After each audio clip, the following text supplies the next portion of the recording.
Muy buenas tardes, sean bienvenidos, como cada viernes, a este Objetivo Málaga. Ya saben que esta ciudad, este paraíso, no es la tierra, como diría Vicente Alexandre, es todos los viernes nuestro objetivo, enseñarles todo aquello que se cuece en Málaga desde distintos puntos de vista, desde muchas perspectivas y sabiendo lo que somos, dónde vamos, quiénes vienen, quiénes nos acompañan, a quienes les gustamos y a quienes no les gustamos, y abriendo ese abanico que siempre les digo del I+D, de la tecnología, de los emprendedores, pero sobre todo abriéndoles el objetivo de esta Málaga que se puede ver desde muchos puntos de vista. Y hoy lo vamos a hacer desde un punto de vista viajeros y nos vamos a preguntar varias cosas. En primer lugar, ¿cómo somos los malagueños a la hora de viajar? ¿Qué reclamamos? ¿Qué solicitamos cuando realizamos un viaje? ¿Hacia dónde nos dirigimos? ¿Qué tendencias tenemos según qué países? ¿Qué buscamos en realidad? ¿Y qué busca la gente cuando viene también a Málaga? Por el contrario, es una ciudad, como decíamos, del paraíso, donde la temperatura, el sol, la buena gente, la comida y el aspecto cultural que cada vez se va más acrecentando, está haciendo que cada vez seamos lo que siempre, por otro lado, hemos sido, una ciudad eminentemente turística. Pero también hoy le vamos a dar esa vuelta a la tortilla y vamos a ver nosotros, los malagueños, qué tendencia tenemos. Por eso nos vamos a ir de viaje por el mundo. Vamos a estar con Tom Espinosa, que nos va a hablar de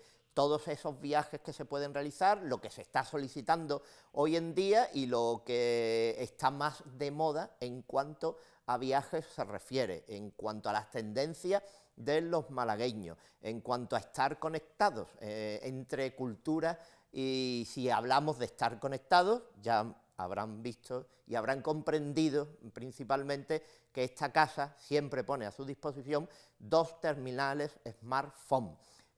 Muchas veces decimos smartphone y hablamos pues eso, de la última tecnología, pero es el teléfono inteligente, que es lo que significa esa palabra inglesa, el smartphone, teléfono inteligente. Pues eso es lo que PTV pone a su disposición, 2 Wicos inteligentes, smartphone, para que tengan toda la última tecnología en sus manos, para que puedan ingresar en el móvil las apps que quieran, puesto que la memoria así se lo permite, y realizar su vida cotidiana a través de esas apps, pero ya no solo eso, sino la conectividad que ofrece esta casa, además de estos terminales con todas y cada una de las últimas características que hacen de estos 2 teléfonos pues una referencia en el mercado actual y que PTV pone a su disposición en primicia por esta casa.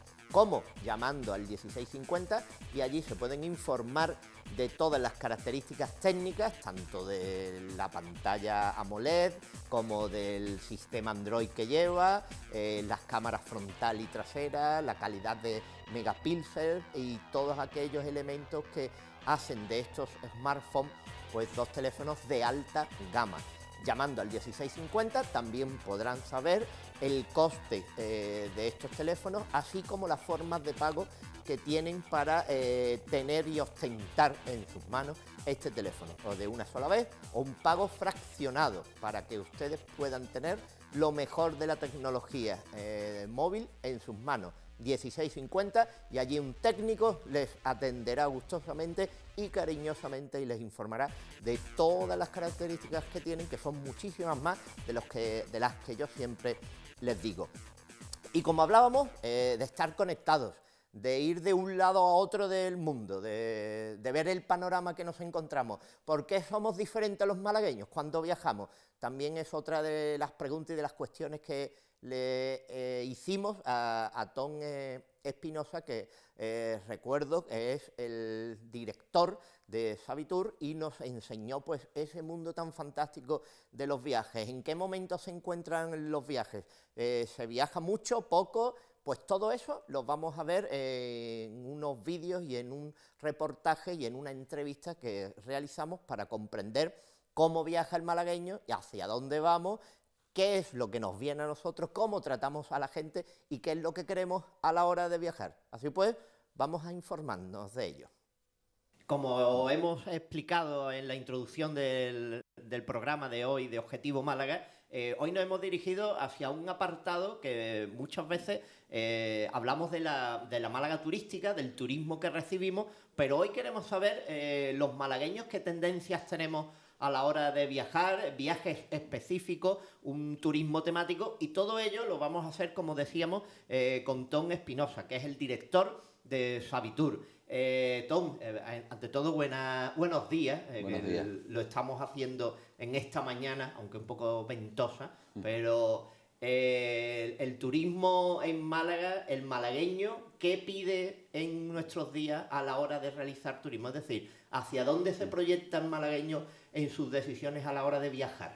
Pues yo te diría que depende mucho de la edad del malagueño. Es decir, si nos vamos a personas ya de 20 años, varemos la franja entre los 20 y los 35, evidentemente con este empuje que ha dado Internet, ¿no?, tan grande, pues nos vamos a encontrar con jóvenes que directamente pues buscan su propio viaje o se lo arreglan a través de esas herramientas que hay, como puede ser Booking.com, ¿no?, TripAdvisor, tantas cosas que han salido nuevas, que es un cliente que quizás todavía, por cuestiones de economía también, pues busca un poco más el ahorro, ¿no? Entonces, ese cliente, ya te digo, a mí se me escapa un poco porque ese target todavía no, digamos que prácticamente la agencia de viajes está periclitado, ¿no?, ha desaparecido. A partir ya de una cierta edad, de 40 para arriba, personas ya que tienen una profesión consolidada, que llevan tiempo ya trabajando y tienen un estrés, una carga de trabajo importante, cambia mucho el perfil y para gusto colores, ¿no? Es decir, el cliente malagueño normalmente te va a exigir una buena gastronomía, porque aquí se come muy bien, ¿eh? El cliente malagueño está acostumbrado a viajar porque afortunadamente tenemos una industria que, como es el aeropuerto de Málaga, bueno, que nos permite, ¿no?, tener una cantidad de vuelos directos a un montón de destinos, ¿no? Es curiosísimo comprobar cómo cada vez más las líneas de bajo costo se están imponiendo, ¿no? Entonces, bueno, pues es un cliente que ya tiene un conocimiento y que sabe viajar. Y yo distinguiría, bien, destinos que me propones. Bueno, pues ya te digo, de los 20 a los 35, pues prácticamente puede haber de todo. Allá donde puedan volar, porque ese chaval va a coger un mapa, va a buscarse la vida, y lo mismo te va a ir a Japón que a Punta Cana. Hay un perfil, digamos, que es más tipo, bueno, pues Caribe, Cuba, absolutamente respetable.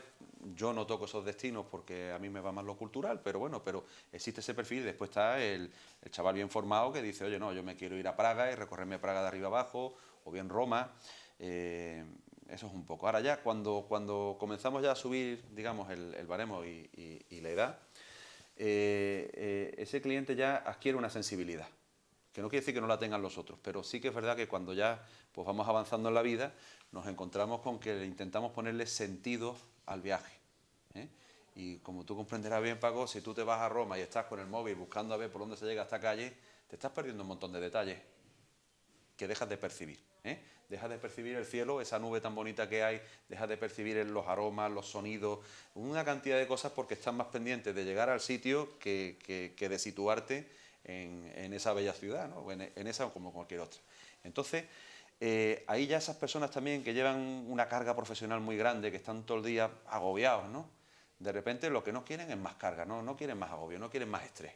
Oiga, mire usted, yo quiero que me lleven, me traigan, y aprovechar ese destino. Yo no quiero estar esperando en una parada del autobús 20, 30 minutos a que llegue un autobús, que tenga que hacer después 15 paradas, no. Yo creo que usted me tome, me deje allí, me empiece a hablar de que ese balcón era tal cosa, que esos pájaros son tan bonitos y que haya una interacción. Internet está muy bien, pero ciertamente te limita mucho en la percepción de los sentidos, hablamos así. Entonces yo te diría que eso, que el cliente, bueno, no difiere mucho de otros clientes de España, ¿no? Quizás un poco más en el norte, en Barcelona, tiran más hacia destinos más exóticos, como para ser un Vietnam. Ahora mismo Camboya está de moda también. Bueno, hay sitios como pueda ser Tailandia también en plan cultural. Quizás el malagueño tira más hacia Sudamérica, hacia Latinoamérica, digamos así, y evidentemente ya por precios pues a Europa o España.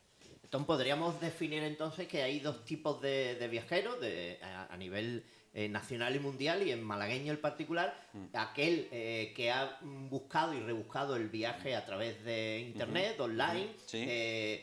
que se ha hecho su ruta online y la otra persona que lo que quieren es que precisamente se le organice todo el viaje y no tenga que preocuparse de ninguna de las maneras por nada. Claro, y ese ahorra y acierta, porque ciertamente esa persona sabe lo que se va a gastar, lo va a llevar todo incluido, y todas las personas que estamos involucrados en el proceso conocemos el destino de tal manera que no pierde el tiempo, es decir, va a haber mucho más y va a aprovechar su experiencia mucho mejor. Y si tiene alguna duda, pues claro, cuando yo me siento en un autocar y veo a una persona, inmediatamente veo si está feliz o no, veo si esa pareja se está dando la mano, si está disfrutando, si quiere, yo qué sé, comprar una camiseta de lo que sea, y le puedo contestar a eso. Entonces, al final, a la larga, el que se lo puede permitir, si viaja con una agencia de viajes y organizada, acierta. De eso estoy yo convencido, ¿eh? Otra cosa es que hay personas que no pueden o que simplemente no les gusta y es respetable, ¿eh? Después hay otro factor. Suelen viajar mucho más las malagueñas que los malagueños. Es decir, el poder de decisión de compra de un viaje casi siempre suele estar en la mujer, ¿eh? Porque es la más valiente, es la que le gusta más viajar, y ya no te cuento cuando se quedan viudas o tal, entonces ya se produce una explosión tremenda. Yo no voy a decirlo, pero es la verdad. El hombre cuando se queda sin pareja se mustia, la mujer sin embargo crece y quiere viajar y quiere divertirse, se aunan en grupos, ¿eh?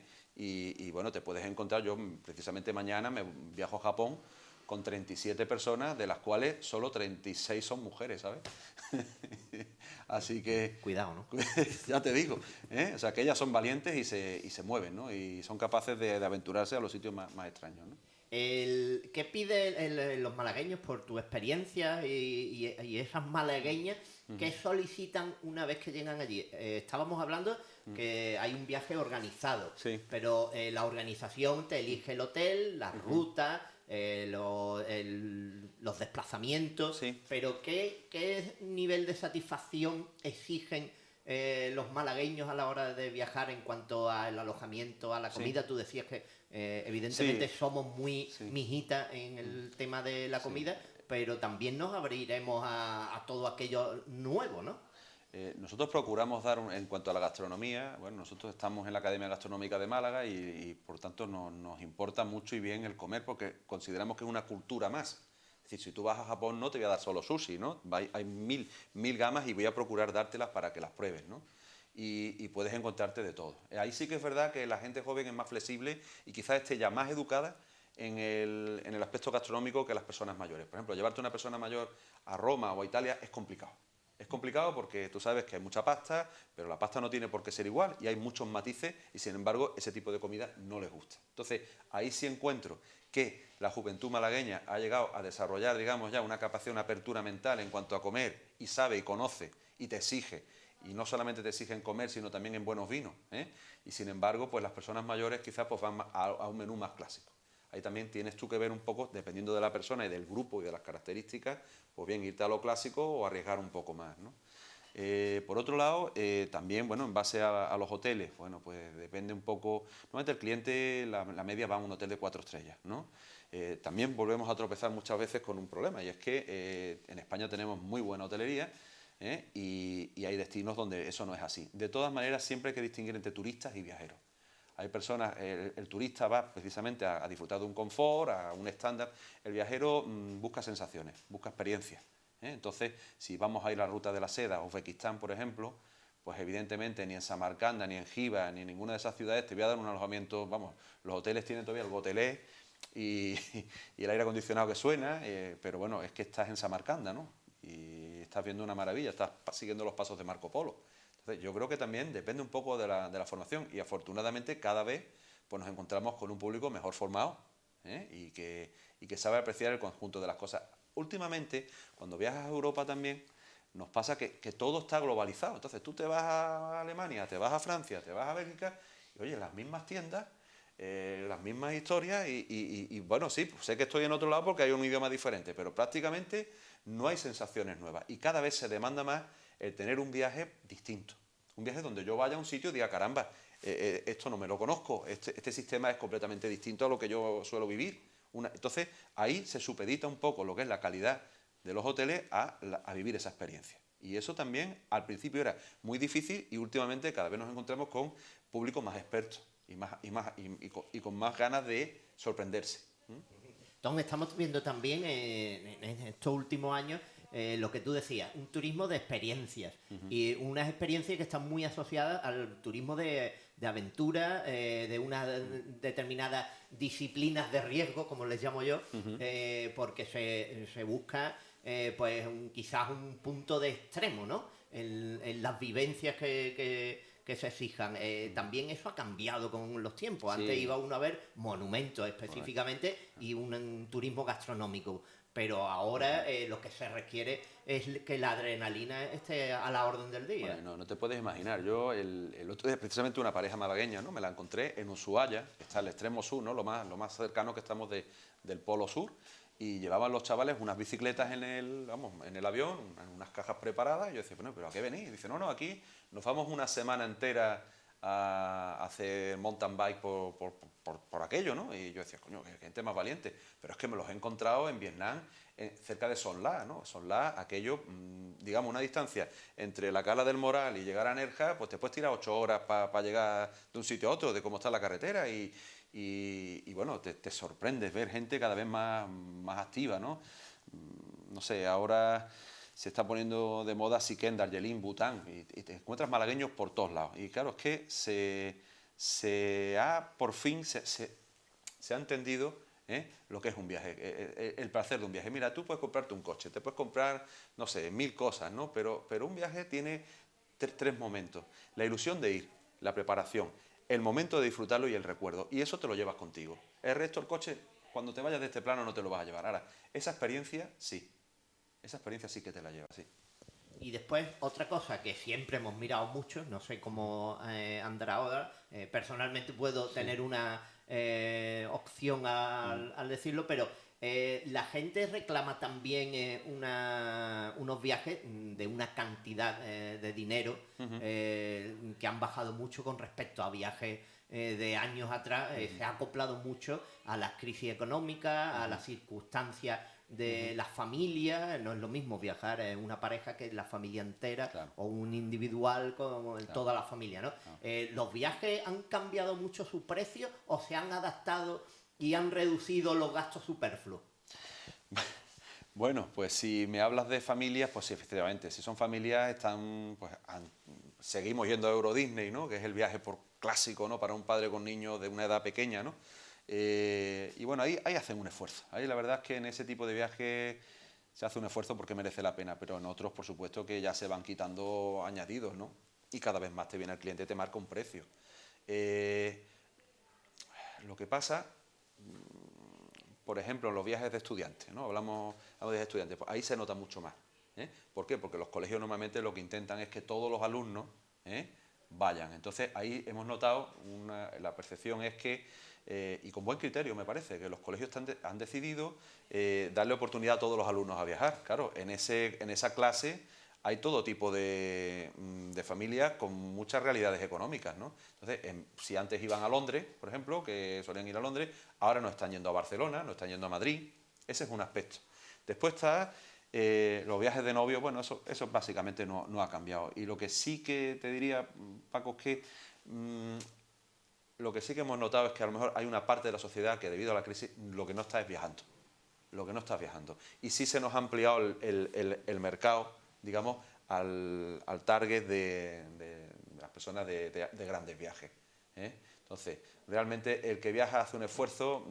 Nosotros hemos intentado por nuestra parte, en lo que son aéreos se ha reducido bastante los costos porque hay más competencia, los aviones salen más baratos. Depende de los destinos, también hay destinos ahora mismo. Irte a Egipto es baratísimo, pero claro, hay cierto temor a ir, ¿no? Irte a Turquía ahora mismo es barato, ¿no? Lo que pasa es que también se nos ha condensado, se nos está quedando el mundo pequeño, por así decirlo, que hay muchas personas que, claro, este año ha sido un boom con los fiordos noruegos, y Noruega no es un país barato. Y evidentemente, si todo el mundo, si hay una demanda fortísima, pues los precios suben. Entonces, quizás hay algunas ofertas, pero no es tanto como parece. Ese es otro aspecto a destacar, Tom. El turista malagueño pregunta las situaciones sociales, políticas de los países hacia donde se quiere dirigir. Es curiosísimo y sí, cada vez más. por ejemplo, hay personas que directamente le planteas un destino. Nosotros hemos estado recientemente, en mayo, hemos estado visitando Persia, lo que se conoce por Irán, ¿no? Un destino fantástico. O sea, el poder ver Isfahán, Shiraz, son, bueno, un pueblo acojonantemente amable. Pero claro, ¿qué es lo que te vende la tele? Entonces, evidentemente hay mucho miedo a ir a países como esos. No pasa absolutamente nada, pero sí hay una parte, hay un público, la mayoría, claro, a mí me cuesta horrores vender un viaje a Persia y me encanta. Y en mayo volveremos otra vez, pero pues van 15 personas, 20 personas que simplemente están bien informadas. Porque una cosa está muy clara, es decir, yo a veces me viene y me dice, mire, ¿cómo me voy a ir yo a Irán? ¿No? Y le digo, mire usted, es que en Bruselas, en el aeropuerto de Zaventem, no hace mucho han puesto una bomba. Digo, y en París hace poco tuvimos este problema. Digo, es que hoy en día, si queremos garantizar la seguridad plena, no lo podemos hacer en ningún lugar del mundo. Pero eso no debe de coartarnos nuestra libertad y nuestras ansias de viajar. Yo me niego a dejarlo. Pero a tu pregunta, te digo que sí. Efectivamente, cada vez la decisión de compra se establece más en la seguridad. Y las personas ya buscan, entre comillas, destinos seguros. Pero yo no entiendo que haya un destino seguro, porque sinceramente pienso que el día nuestro está escrito. Y haga lo que haga, yo no me voy a dejar de perder una maravilla por miedo, ¿no? Me niego que me cambien ese poder de decisión, pero sí que es verdad que hay clientes que te lo demandan cada vez más, sí. Y después hay otro tipo de viaje, aparte del cultural, del gastronómico, del enológico, del que hablaremos ahora después, de los viajes temáticos, que hay mucha gente que busca experiencias lingüísticas para el poner en marcha el inglés, Claro. el poner en marcha el italiano, sobre todo, principalmente, el inglés, y se requiere a lo mejor el ir a determinados lugares donde puedan estar en contacto directo con las personas y mejorar de alguna manera en esa semana o de esas 2 semanas también su idioma, ¿no? Eso es fantástico, es decir, el poder, no sé, si alguna vez te puedes tomar un mes sabático, por decirlo así, ¿no? Y mejorar, pues hay personas, eso también nos lo encontramos mucho, hay personas que ya están en una edad, 40, 45 años, no hablan bien inglés, cada vez más se exige, bueno, es una obligación prácticamente, si no hablas inglés. Hay varios tipos ya de analfabetos, ¿no? Está el que no sabe leer y escribir, está el que no conoce el tema de la informática y si no hablas inglés, para ciertos trabajos es que no te van a admitir. Entonces, una cosa súper divertida y que yo animo a hacer a muchas, si tenéis la oportunidad, es iros, por ejemplo, un mes de estancia a algún sitio como Oxford, ¿no? O alguno de los pueblos que tiene, unas escuelas fantásticas, donde además hacen una cantidad de actividades y se va haciendo muy dinámico. Y me sorprende, yo año a año veo personas que viajan conmigo que no hablaban inglés y que se van soltando, ¿no? Y es un añadido, ¿no? Los idiomas es lo más bonito que hay para estudiar. Yo soy un apasionado de los idiomas. Yo hablo 5 idiomas y de ellos 2 bueno, uno el holandés, que es mi madre, claro, mi madre es holandesa, ese no costó trabajo, pero un día me puse a estudiar el hebreo oye, y al mes y pico ya te vas soltando. Es decir, yo creo que es una riqueza enorme el poder entender otras cosas y además mentalmente es un software. Hay idiomas, por ejemplo, el alemán es un idioma fantástico para saber sobre ciencia, sobre matemáticas, es un idioma muy preciso, ¿no? Por eso siempre tiene los verbos al final. Sin embargo, hombre, pues para hablar de poesía, de música, pues ya tenemos nuestro español, nuestro italiano, el francés, ¿no? Ciertamente los idiomas te dan, como a los ordenadores, te dan un software especial. Y si tienes la oportunidad de ir de viaje, aprenderlo, además conocer otras culturas. Eso siempre en el viaje es fundamental, ¿no? El poder aprender que hay otro sistema. Y eso ayuda muchísimo para todo. Estamos hablando de entrar en contacto con otras culturas, pero que desde tu experiencia y desde tu punto de vista, a lo largo de tantos y tantos viajes por el mundo, Sí. ¿qué percepción tienen otros países, otros ciudadanos de los malagueños? De cuando ven que es un viaje que viene de Málaga, ¿qué percepción existe en el mundo? Bueno, lo fantástico es que cada vez se nos sitúa mejor en el mapa. Entonces, el ir bueno, pues prácticamente por todo el mundo. Tú ya antes tenías que dar una explicación de dónde estaba Málaga. Hoy, gracias a la labor tan buena que estamos haciendo desde Patronato, desde muchos sitios, ¿no? Pues afortunadamente es rara la persona que no te dice, el otro día, ¿dónde fue, Tom? Cerca del Gran Cañón, paré en una tienda y era una señora de tipo oriental y me dice, no, yo Málaga, yo he estado, yo conozco Málaga perfectamente y conozco Marbella y empezó a hablarme de 4 o 5 pueblos. Digo, caramba, Digo, no, no, y entonces la suerte que tenemos tan inmensa de ese aeropuerto. Ese aeropuerto nos está conectando con todo el mundo, ¿eh? Y no hay dinero para pagar, ¿eh?, esa empresa que tenemos que cuidarlo entre todos, ¿eh? Es una puerta enorme. Y efectivamente, vayas donde vayas, te vas a Nueva York, te vas a cualquier sitio, te dices, oye, soy de Málaga, y prácticamente todo el mundo te conoce, te reconoce Málaga, sí.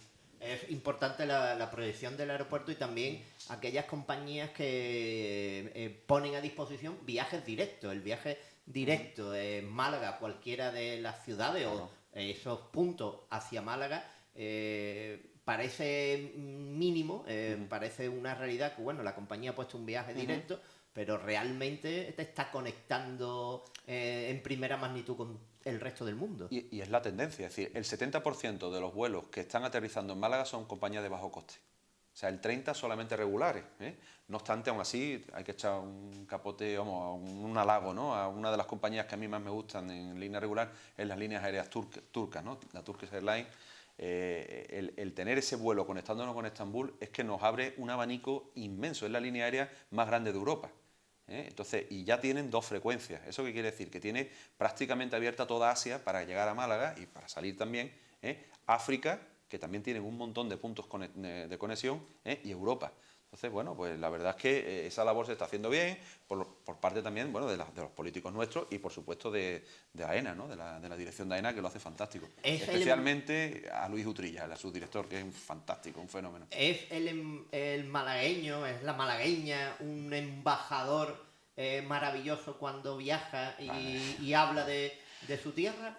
¿O no falso chauvinismo ni...? No, en absoluto, en absoluto. El malagueño siempre, además, lo hace de corazón. Siempre que va por ahí está invitando, oye, vente a Málaga, siempre está haciendo de embajador de Málaga y lo hace muy bien. Nada más que la alegría, ¿no?, que tenemos, ¿no?, contagia.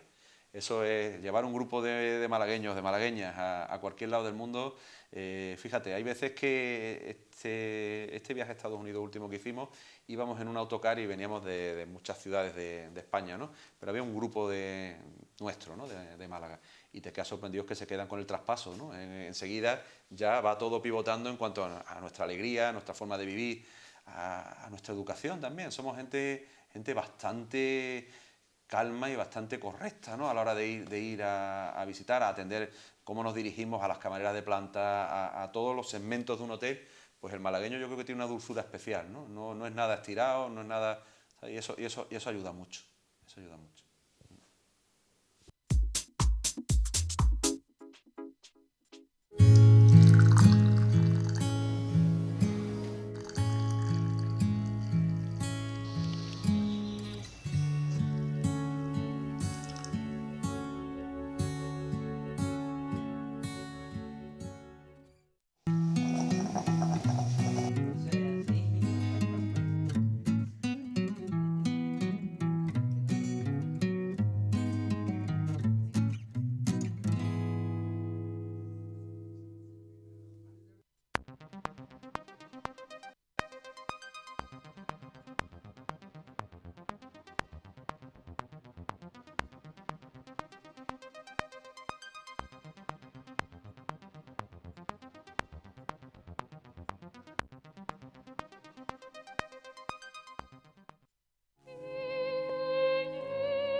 Clausura del Año Santo de la Misericordia en Málaga.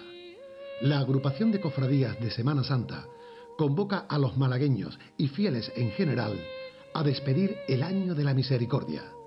Durante los días 11 y 12 de noviembre, nuestras sagradas imágenes de Jesucristo, tanto de hermandades agrupadas como no agrupadas, serán especialmente expuestas en sus propias capillas e iglesias para ser honradas con íntimos besamanos, besapiés.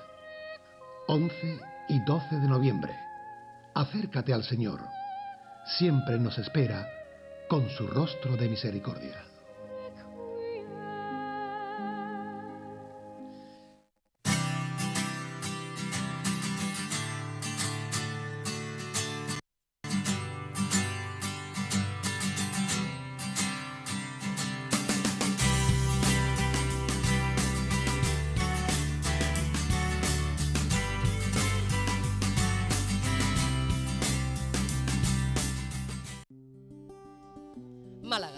como te quiero. Yo respeto el horario de depósito de la basura, de 21 a 23 horas.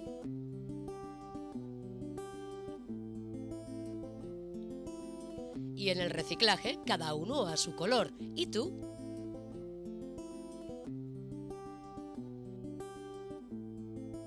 Cuido Málaga. Infórmate visitando nuestra web y nuestras redes sociales. Málaga funciona. Ayuntamiento de Málaga.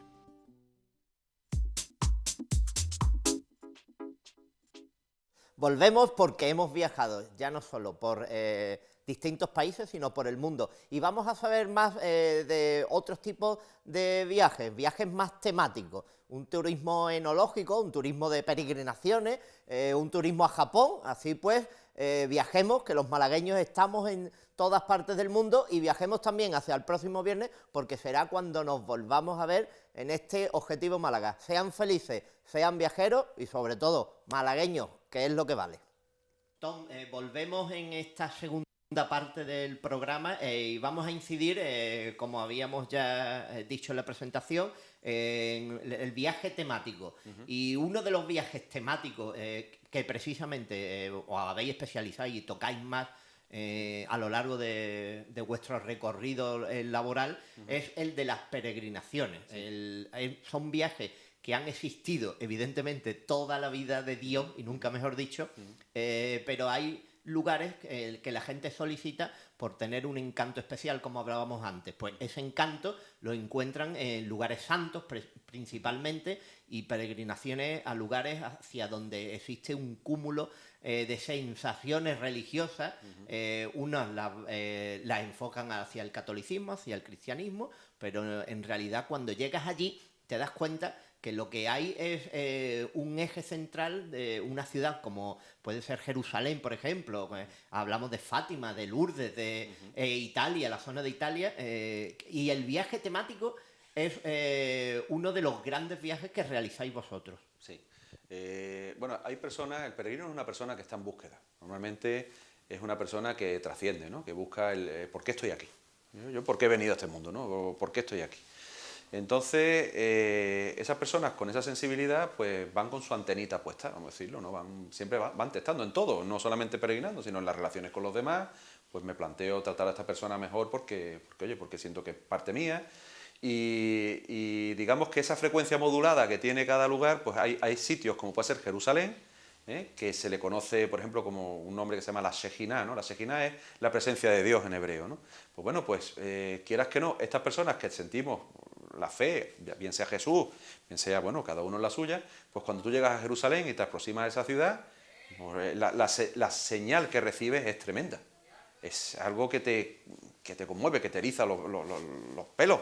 Y claro, es un quinto evangelio. Vamos a decir, las personas que a lo mejor vamos a misa y estamos celebrando la Eucaristía, una cosa es que el sacerdote te esté predicando y te hable en la lectura de la Galilea, del lago de Galilea, y otra muy distinta es que estés tú en el monte de las bienaventuranzas, viendo el lago de frente. Pues evidentemente la cosa cambia. Entonces le vas encontrando lo que hablamos antes de los sentidos, ¿no? Lo estás palpando. O si te vas al cenáculo, por ejemplo, irte al cenáculo y situarte en la última cena. A poco que tengas, no tienes que tener mucha imaginación, Paco. Simplemente estando en ese lugar, tú cierras los ojos un momento y te estás viendo ahí la mesa, te estás viendo a Judas con la angustia de haber traicionado a su amigo, estás viendo a Jesús, ¿sabes? Eso es muy fuerte y muy grande. ¿Es un viaje para todo el mundo? No, evidentemente una persona que no siente esa fe, allí va a decir, oye, ¿yo qué pinto aquí? Pero una persona que busca, que cree, es alucinante. Bien sea, ya te digo, puede ser, yo me he emocionado en lugares a lo mejor, no sé, en el templo de Angkor Wat, me he emocionado. ¿Por qué? Porque el hombre busca a Dios, lo tiene en su corazón, evidentemente, pero hay sitios donde, digamos, te abre ese corazón, te ayuda, te ayuda. Y bueno, pues esa es una parte importante de nuestra empresa. Nosotros solemos llevar 2.000 personas más o menos al año a Tierra Santa, siempre que no haya problemas en la zona, que entonces dejamos de ir. Y bueno, y a Lourdes, a Fátima, pues ahora este año precisamente se cumple el centenario de Fátima, y bueno, ya tenemos como 10 o 12 grupos, ¿no?, que van a ir en esta fecha, sí. Tom, yo creo que quizás sean unos viajes que os vienen reclamando una serie de características, pero que cuando vuelven del viaje se han dado cuenta que aquello que reclamaban se le ha tergiversado porque se han encontrado otro tipo de viaje que a lo mejor incluso esperaban. El caso me ocurrió a mí personalmente a lo mejor, sí. Pero crees que vas buscando un viaje piadoso, por llamarlo de alguna manera, de recogimiento, y al contrario, es un viaje de vivencia y es una aventura en sí. Claro, es que se te mueve todo, se te mueven todos los esquemas. Entonces, claro, cuando tú vas allí, porque verás, cuando llegas a Galilea, por ejemplo, ¿no?, a lo que es el lago, lo que es Nazaret, que era la vida pública de Jesús, pues tú te sitúas en un mensaje amable. Si estamos hablando, bueno, pues del encuentro con los apóstoles, de la alegría del compartir, de los grandes milagros.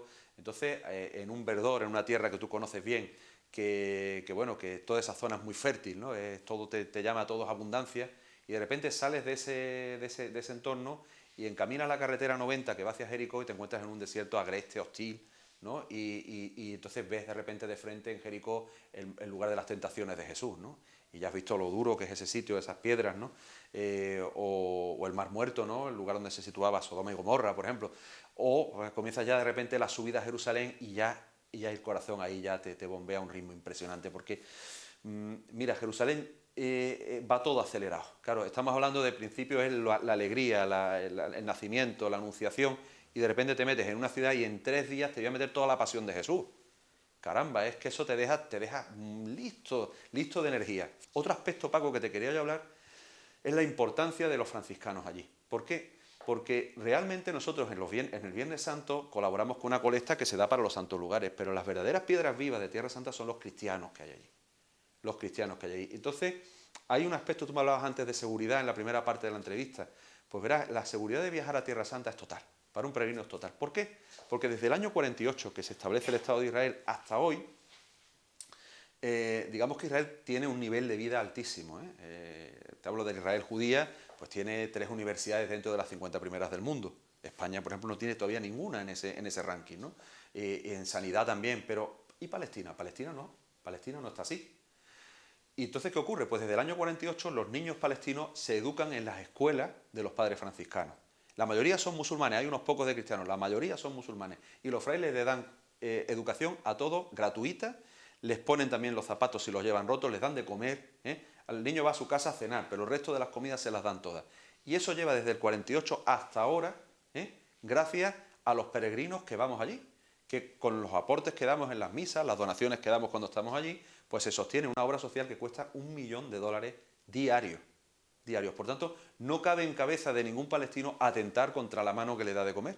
Y que realmente si cualquiera de las generaciones, desde el padre hasta el abuelo, hasta el niño, tiene educación gracias a esos peregrinos que hemos ido durante tanto tiempo. Es un viajetón cuando uno va a solicitar el viaje, cuando llega una malagueña, oye, quiero viajar a Jerusalén, quiero hacer un viaje a Tierra Santa, que se entra mucho más en contacto con la zona musulmana, con el concepto musulmán, que con el hebreo quizás, porque aunque sea un viaje a Tierra Santa, efectivamente, Tierra Santa, entras también en contacto con el Muro de las Lamentaciones, con la forma de entender de los judíos, el simple hecho de la estancia en hoteles y en lugares, te tienes que acostumbrar o adecuar a su forma de los judíos. El sábado prácticamente lo tienes que respetar tú también, al igual que ellos, pero se entra mucho más en consonancia con el mundo árabe, con ese aspecto,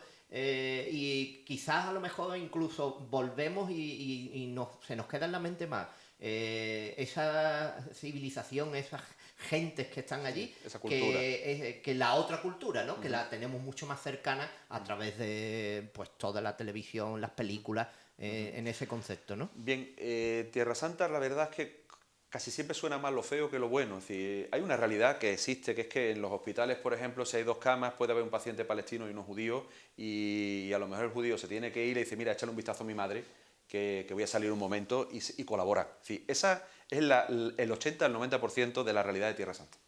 O sea, existe una colaboración y existe buen rollo entre ellos, a pesar de las diferencias. Y hay un 10% donde, digamos, chirría.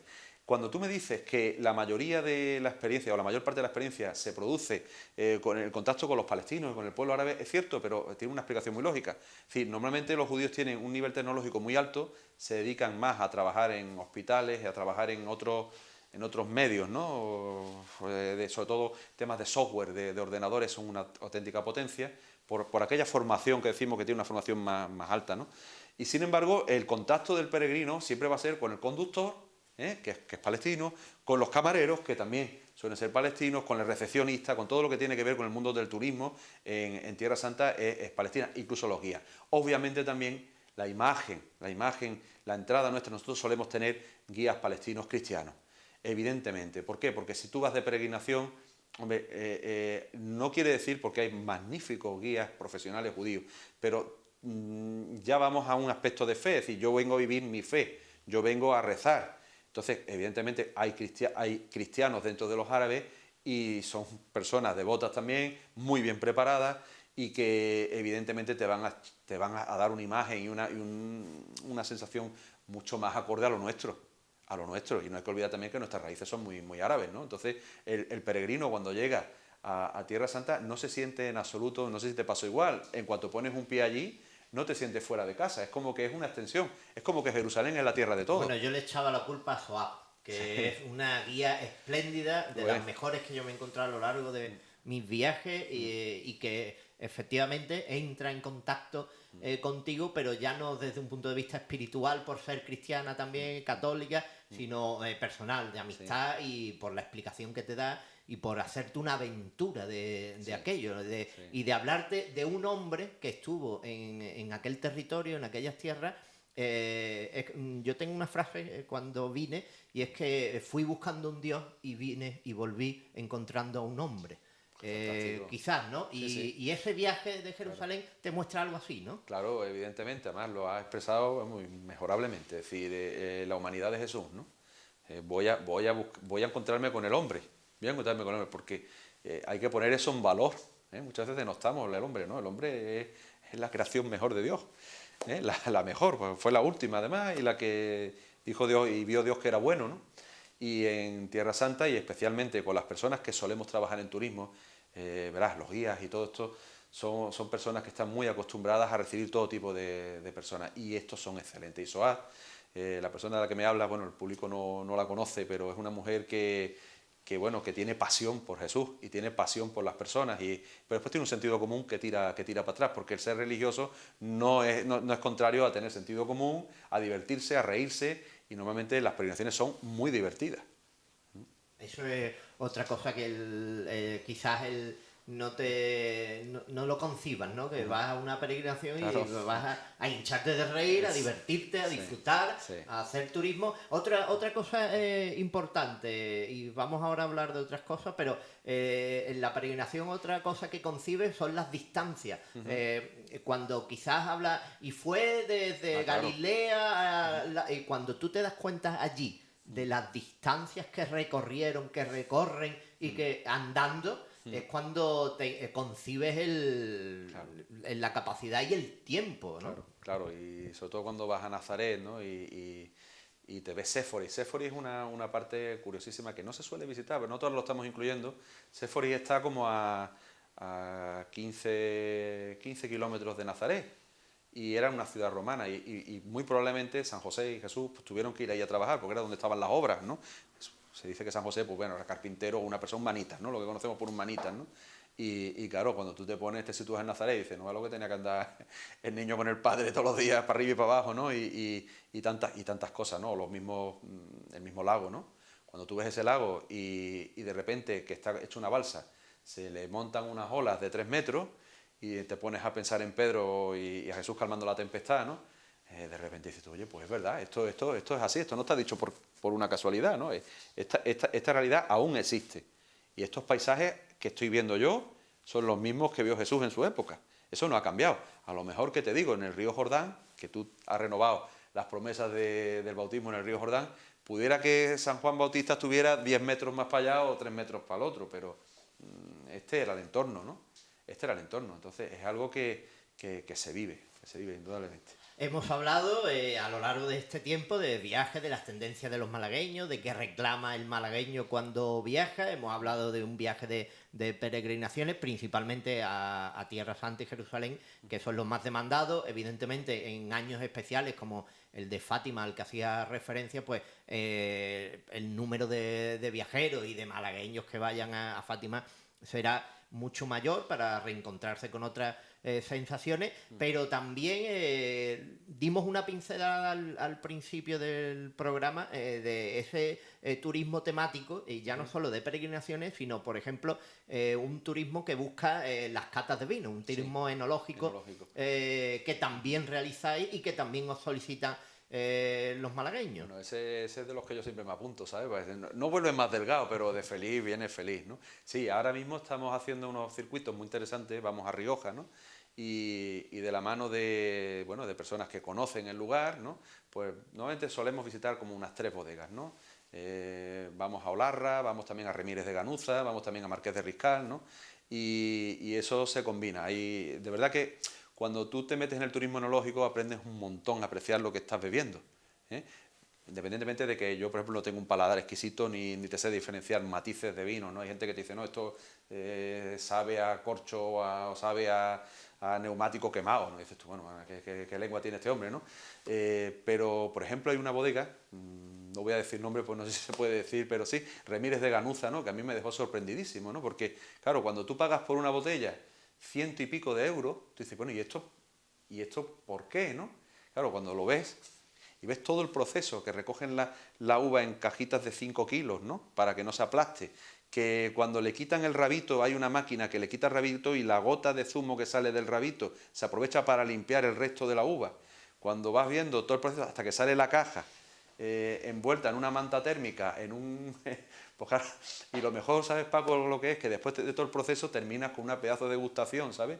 Con tu vino, y claro, te tomas ese vino y te sabe a gloria. Habrá que hacer un reportajillo. Bueno, eso cuando quiera, cuando quiera. Un turismo enológico solicitado por malagueños, hemos dicho peregrinaciones, hemos dicho los fiordos que se pusieron de moda de una manera extraordinaria. Ajá. A mí ahora me llama muchísimo la atención Japón. O sea, Japón ahora está de rabiosa actualidad. La gente piensa que Japón es caro y no lo es. Y no lo es. Por ejemplo, comer en Japón por 10 euros come fantásticamente bien, ¿sabes? Y después, en temas de compras y demás, está fantástico. Pero sobre todo es que es casi es la Conchinchina, ¿no? Está más allá de China. Hemos ido al Extremo Oriente y encuentras un país completamente distinto, una educación alucinante. Yo no me gustaría ser japonés, sinceramente, porque es que es exagerado. Esta gente vive... Ahora, cuando tú vas de turista a Japón, te tratan, vamos, de escándalo. No hay un detalle, es simplemente cuando se sube el guía y empieza a enseñarte, mire usted, vamos a ver el monasterio este, ahora ya tiene preparado un plano, se ha tirado toda la noche haciendo el plano, Paco, y te dice, miren, van ustedes a ir allí, en este lado tuercen a la izquierda, a la derecha se van ustedes a perder, no se preocupen, yo estaré allí. Efectivamente, tú empiezas a andar pum, pum, pum, y de repente cuando estás perdido dices, estoy aquí, y te indica, ¿no? Japón es la gozada de las gozadas. Irte a unos hoteles tradicionales donde te tienes que descalzar, te pones tu kimono, vas caminando durante toda la noche, ¿no? Con los pies descalzos, te bañas en un onsen. Eso sí, allí los japoneses se bañan desnudos, Paco, y te tienes que bañar desnudo con ellos. Ellos no sienten ni padecen, son gente tan educada que pues son las costumbres que ellos tienen, ¿no? Y llegas a tu habitación y te vas a limpiar los pies, resulta que los pies están más limpios que cuando te quitaste los calcetines. Un mimo, una delicadeza para todo. El hecho de servirte un té, te puedes quedar mirando esa mano, cómo la mueven y cómo te ponen el té, miles de matices. Y ahora en otoño, pues imagínate, aquellos bosques que son preciosos, ¿no? Los lagos, una gozada. Claro, que dices lo de compartir, y la gente que nos escuche de estar diciendo, yo también me baño desnudo todos los días. Sí. Bueno, discúlpame, en la piscina. Hay unas fuentes termales, sí, efectivamente, va por sexo, ¿eh? No están mezclados, pero efectivamente, y a veces me cuesta, pues la media de edad de los grupos es alta y me dicen, pero bueno, yo es que si yo me quiero bañar en esto, pero digo, no, pues tiene usted que bañarse desnuda, señora. Pero hombre, ¿cómo voy a hacerlo delante de todo el mundo? Y no se preocupe usted, que no se va a sentir incómoda en ningún momento, y es verdad. ¿Qué busca el malagueño en un viaje a Japón? Porque estábamos hablando de... La diferencia, lo nuevo. Nos aburrimos ya de Europa. Estamos ya aburridos de ver siempre lo mismo. Entonces, lo que estamos buscando es entender por qué existen las geishas, ¿no? allí les sienta muy mal que se le llame geishas, ¿no? Pero están, por ejemplo, es como una especie de seminario. Una niña primero tiene que tener unas medidas especiales, eso en nuestra cultura no puede entrar, ¿no? Y ingresa en un seminario y se tira 5 años estudiando violín, arpa, canciones, danza, y claro, y las ves caminar y son casi como diosas para ellos, ¿no? Es una cultura que te va a llamar la atención. Hay otras cosas que nos gustan, por ejemplo, a mí de Japón no me gusta el tema de la discriminación de la mujer, ¿no? Son muy machistas y nos llama la atención, ¿no? Pero después, soluciones que le dan, por ejemplo, en Japón prácticamente no hay paro. ¿Pero por qué? Porque le dan los trabajos más absurdos del mundo a la gente. Yo hay cosas que digo, bueno, pero han pensado que es mejor darle un trabajo a lo mejor que no sirve para nada que tenerlo en su casa sentado. Entonces tú llegas al hotel en un taxi y hay un señor que te abre la puerta con guantes, ¿vale? Otro que al mismo tiempo abre el maletero y te saca la maleta. Y un tercero que cuando cierra el que te ha abierto la puerta, con un algodón le da a la maneta del coche para dejarlo impoluto. O sea, esto no hay quien lo sostenga, ¿no? Aquí diríamos, ¿y pagan por eso? Y pagan y bien, ¿no? Y así tantas cosas, ¿no? Lo que comen, un exotismo que aquí no lo vas a encontrar, ¿no? O irte a Etiopía, ¿no? Etiopía es durilla de visitar, ¿no?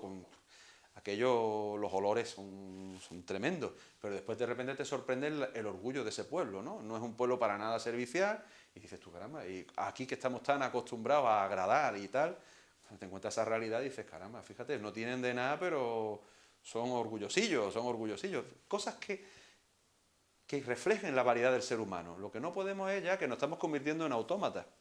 Y eso nos aburre, evidentemente. Y Tony, ya para finalizar nuestro programa de hoy, pues hemos viajado mucho y estamos ya cansados, ahora nos vamos a tomar algo. Pero, ¿qué anécdota tienes tú con los malagueños en viaje? ¿Qué curiosidad o qué momento te ha quedado grabado? El momento así más gracioso era de un pueblo pequeñito, que no voy a nombrarlo, ¿no? Es un pueblo chiquito de la provincia y yo la vez que más me he reído en mi vida, dentro de las circunstancias, fue en Rotterdam. Estábamos en un restaurante y entonces nos pusieron una ensalada. Te hablo de hace mucho tiempo, ¿eh? Yo tenía pelo entonces. Y entonces no estábamos tan acostumbrados a viajar. Y de un pueblecito muy pequeño.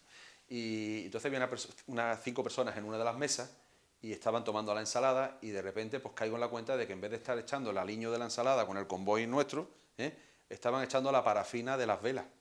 ¿Vale? Porque la habían echado, había una vela que era muy historiada, ellos no se habían dado cuenta y la habían echado la parafina a las velas. Claro, cuando nos dimos cuenta, el señor del restaurante me trajo el garrafón con la que rellenaba, que tenía la calavera esa típica, ¿sabes? Con la tibia, de veneno, ¿no? Y claro, yo alarmado, digo, pero bueno, si eso está malísimo, ¿cómo lo habéis puesto? No, pues no lo han puesto, no lo hemos comido. Como dice, aquí las comidas serán distintas, ¿no? Y entonces los monté en un taxi, nos fuimos todos para el hospital de Rotterdam, ¿no? Para el general de Rotterdam. Y llego a la urgencia y con la garrafa, ¿sabes? Pues le puse la garrafa en lo alto y me dice la señora, le digo, mire que estas 5 personas han tomado esto. Y me dijo la mujer alarmada, dice, ¿un suicidio colectivo? Y digo, no, digo, mejor no se lo explico. Anécdotas, puedo tirarme contándotelas, yo qué sé, miles de anécdotas simpaticísimas, otras más duras, pero siempre lo mejor que te llevas de un viaje, Paco, es la gente. O sea, esa experiencia, esa convivencia y ese hacer amigos, ¿no? Yo me sorprendo, a veces vas por Málaga y te van saludando, claro, no te puedes acordar de todos, pero desde luego de los más latosos, de esos te acuerdas seguro y al final son los que más quieres. Y ya finalmente, sí. ¿Cuál es el futuro de los viajes? Hemos estado viendo que ahora la gente reclama aventuras, experiencias nuevas. ¿Hacia dónde nos dirigimos en un futuro? La imaginación, por supuesto la imaginación, el servicio y la seguridad. Es decir, tú tienes que ofrecer cosas que no estén trilladas porque evidentemente la tendencia va a ser que los viajes, digamos, en un entorno europeo, que ya casi somos una nación, ¿no? Unida, pues eso ya organizado, bueno, habrá un target que es las personas que tienen ya 60, 65 años, que a lo mejor pues bueno, ya no quieren complicarse, pero eso poco a poco se va a ir perdiendo y lo que tienes que ofrecer son ambientes, lugares donde a lo mejor no te irías solo, Por ejemplo, Persia, Irán, fantástico destino. En mayo vamos, por favor no os lo perdáis, pero claro, a Irán solo no debes de ir. Hay sitios donde tienes que ir acompañado de un cicerone.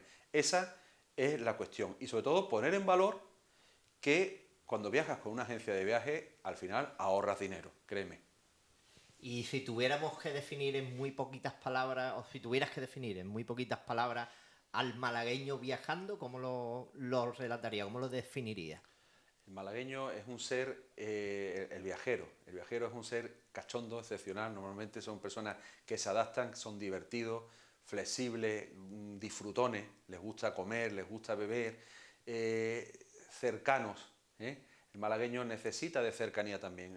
Al malagueño no le puedes poner una persona seria, no me refiero a la seriedad porque podemos ser serios, no vayamos a entrar en arquetipos distintos, pero siempre en un estado permanente de ilusión y de alegría y de energía que nos caracteriza por esta luz, por esta mar que tenemos.